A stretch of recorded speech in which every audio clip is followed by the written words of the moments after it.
Hello friends, welcome to my channel fit Indians और मेरा नाम है सुदीप। जैसा मैंने प्रॉमिस किया था कि मेरा जो चैनल होगा वो एक्सरसाइज और न्यूट्रिशन से ही लिमिटेड रहेगा। इसमें बहुत ज़्यादा बायोलॉजी मैं एक्सप्लेन नहीं करूँगा और बहुत ज़्यादा मैं कोई मेडिकल टर्म्स मैं कोशिश करूँगा कि बहुत ज़्यादा मेडिकल टर्म्स का इस्तेमाल ना करना पड़े। और मैंने अपना इस चैनल को सिर्फ और सिर्फ उनके लिए रखा है जो इस फिटनेस इंडस्ट्री में आना चाहते हैं, जो एक्सरसाइज और न्यूट्रिशन फॉलो करना चाहते हैं, अपनी हेल्थ को बेटर करना चाहते हैं और जो फिटनेस कोर्स करना चाहते हैं, जो जिम ओनर्स हैं और भी फिटनेस एस्पिरेंट्स हैं जो कि अपनी नॉलेज को एनहेंस करना चाहते हैं। तो मैं इस चैनल में बेसिक से लेकर एडवांस पूरा नॉलेज दूंगा, ए टू जेड सारी नॉलेज दूंगा जो फिटनेस इंडस्ट्री के अराउंड ही रिवॉल्व करती है। जब मैं फिर से आपको बता रहा हूँ, मैं यहाँ पर बायोलॉजी नहीं पढ़ा रहा हूँ, ना ही मैं कोई मेडिकल कोई साइंस पढ़ा रहा हूँ और ना ही कोई मैं यहाँ मेडिसिन प्रिस्क्राइब करूंगा और ना ही किसी तरह का ब्रांड का एंडोर्समेंट करूंगा। हाँ, कोई अगर डिजीज प्रिवेंशन की बात फिटनेस इंडस्ट्री के ही अंदर आती है तो वो योगा और विटामिन थेरेपी जो मेरा एक्सपर्टाइज है उसके द्वारा ही मैं एक रिकमेंडेड तौर पे मैं सजेस्ट करूंगा, लेकिन हार्ड एंड फास्ट तरीके से नहीं। उसके लिए आपको अपने डाइटिशियन से ही कंसल्ट करना पड़ेगा। तो आगे बढ़ते हैं। आज का टॉपिक है कंपोनेंट्स ऑफ फिटनेस। इसका मतलब क्या हुआ कि यहां से फिटनेस का टर्म मतलब समझ में आएगा कि फिटनेस होता क्या है। यही सारे पॉइंट होता है मेन फिटनेस। अब मैं इसको एक्सप्लेन कर रहा हूं कि जैसे फॉर एग्जांपल आपने किसी इंसान को देखा और एकदम से मुंह से निकलता है कि ये बहुत फिट है, बहुत फिट लग रहा है, तो इसकी वजह क्या होती होगी? वजह शायद यही होती होगी कि कभी आपने उसको मोटा देखा होगा और आज उसको आपने एकदम पतला देखा, या कभी पतला देखा होगा तो एकदम से आपने उसको स्ट्रांग तरीके से एक मस्कुलर पर्सनैलिटी देखी, या आपने देखा कि एकदम से बैठा था एकदम से खड़ा होकर दौड़ने लग गया, या बहुत कूदा फांदी कर रहा है, ठीक है, या कोई बहुत हैवी वेट उठा लिया। तो आपका अपना बीइंग अ लेमैन आपका पर्सपेक्टिव बिल्कुल सही है अपनी जगह पे, लेकिन जो फिटनेस इंडस्ट्री ने उसको डिफाइन कुछ टर्म्स में किया है, कुछ फैक्टर्स में फिटनेस को तौला है। वही फैक्टर्स अगर इंसान पे अप्लाई कर दिया जाए तो इंसान फिट हो जाता है और वो फिट कहलाता है। तो फिटनेस कुछ नहीं है, फिटनेस हेल्थ रिलेटेड और स्पोर्ट्स रिलेटेड दो पार्ट में डिवाइड किया गया है। मैं पहले आपको हेल्थ रिलेटेड बताता हूं। तो हेल्थ रिलेटेड मतलब बेसिक हेल्थ रिलेटेड कि एक इंसान के अंदर अगर वो बहुत कोई स्पोर्ट्समैन नहीं है, कोई एथलीट नहीं है, फिर भी एक्सरसाइज करके जिम जाके या अपना लाइफस्टाइल में थोड़ा सा सुधार लाके वो अपने आप को बेटर हेल्थ की तरफ ले जा सकता है। और बेटर हेल्थ में उसको इन 5 चीजों में उसको काम करना पड़ेगा, तभी जाके उसकी हेल्थ बेटर होगी, वरना नहीं होगी। तो पहला जो health related component of fitness है वो है कार्डियोवैस्कुलर सिस्टम। कार्डियोवैस्कुलर मतलब कार्डियो मतलब हार्ट, वैस्कुलर मतलब हार्ट से रिलेटेड जितने उसके आर्टरीज हैं और वेन्स हैं।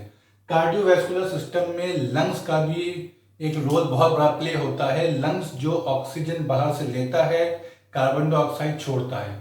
इसके बीच में क्या होता है कि जब ऑक्सीजन आता है तो लंग्स में प्रोसेस होने के बाद वो हार्ट की तरफ जाता है थ्रू ब्लड में घुलने के बाद ही हार्ट की तरफ जाएगा, और ब्लड पूरा ऑक्सीजन से भरा हुआ जो ब्लड है, हार्ट उसको रेस्ट ऑफ द बॉडी में पूरा पंप करेगा।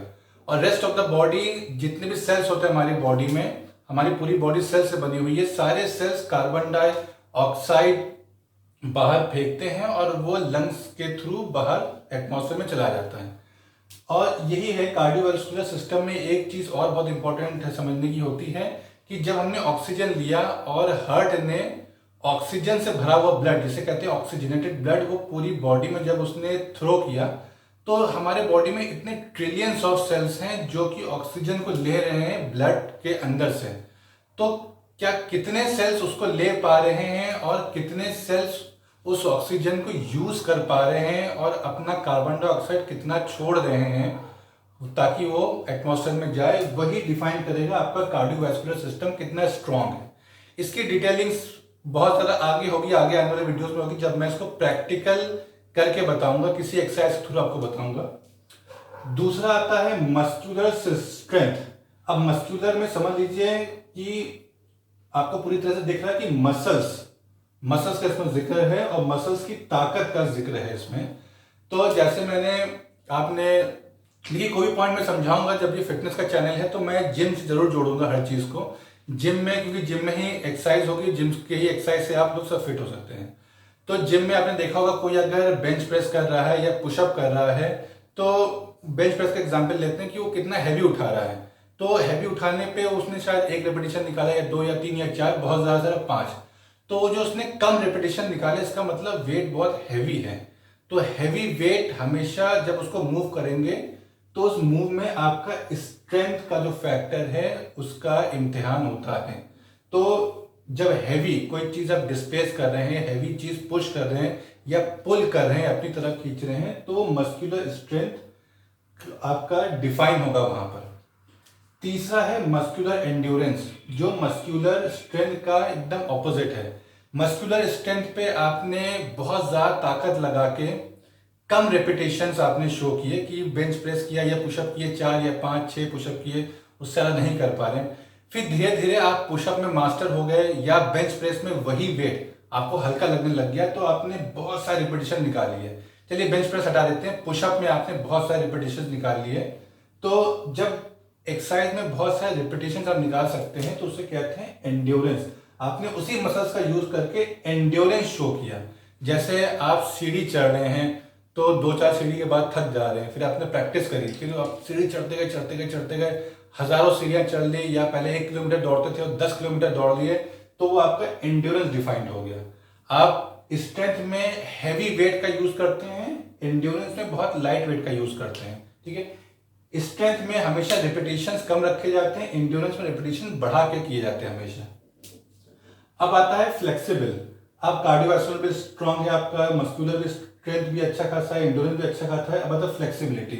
फ्लेक्सिबिलिटी इंसान जो है वो जिम में या अपने लाइफ में बहुत कम करता है। जहां उसने एक्सरसाइज वगैरह कर लिया, एरोबिक्स कर लिया, थोड़ा सा वेट ट्रेनिंग कर लिया, फिर वो फ्लेक्सिबिलिटी नहीं करता है। फ्लेक्सिबिलिटी एक्सरसाइज में मतलब इनकॉर्पोरेट करना बहुत जरूरी है। फ्लेक्सिबिलिटी का मतलब है कि देखा हो कोई स्ट्रेचिंग कर रहा है, तो हमें तो एक लेमैन टर्म पता है, स्ट्रेचिंग कर रहा है, स्ट्रेचिंग कर रहा है, लेकिन अगर हम उसको फिटनेस इंडस्ट्री में डिफाइन करते हैं तो हमारा जैसा, फॉर एग्जाम्पल ये रिस्ट का जॉइंट है, ठीक है, ये जो रिस्ट का जॉइंट है इसके अलोंग ये मसल्स जा रहे हैं, ठीक है, जहां जो रिस्ट इसको खींचता है अपनी तरफ, इसे कहते हैं फ्लेक्शन ऑफ द रिस्ट। तो मसल्स कितना ज्यादा इलास्टिक है, कितना ज्यादा फ्लेक्सिबल है, कितनी स्ट्रेचिंग इसकी अच्छी है कि हम इस जॉइंट को बहुत ज्यादा इस तरह मोड़ सके। ठीक है, जॉइंट के एंगल को मोड़ सके। अगर मेरा ये जो मसल्स है बहुत ज्यादा फ्लेक्सिबल ना होता तो मेरा जॉइंट यहां तक ही रिस्ट्रिक्टेड रहता। फिर मैंने इसकी धीरे धीरे मैंने प्रैक्टिस करी, अच्छी खासी प्रैक्टिस करी, तो मेरा जो पहले जो जॉइंट का रेंज ऑफ मोशन इतना था, अब जाके इतना हो गया, क्योंकि मेरे इस मसल्स की फ्लेक्सिबिलिटी बढ़ चुकी है। इसलिए मेरे जॉइंट का रेंज ऑफ मोशन, ठीक है, प्लीज नोट कि रेंज ऑफ मोशन एक जॉइंट का जब बढ़ता है due to stretching of the particular muscles over that joint, उस जॉइंट के ऊपर जो मसल्स है उसकी स्ट्रेचिंग अगर आप लगातार करते रहे तो जॉइंट की फ्लेक्सिबिलिटी बढ़ जाती है, जॉइंट फ्लेक्सिबल हो जाता है। तो इसी तरह से आप सारे जॉइंट्स की एक्सरसाइज कर सकते हैं, उसको स्ट्रेच कर सकते हैं ताकि जॉइंट्स की फ्लेक्सिबिलिटी बढ़े। इसी का डिटेल वीडियो आगे बनेगा कि कैसे जॉइंट को फ्लेक्सिबल बनाया जाए, कौन से मसल्स की कैसे स्ट्रेचिंग होती है। अब हेल्थ रिलेटेड में आता है लास्ट में बॉडी कॉम्पोजिशन।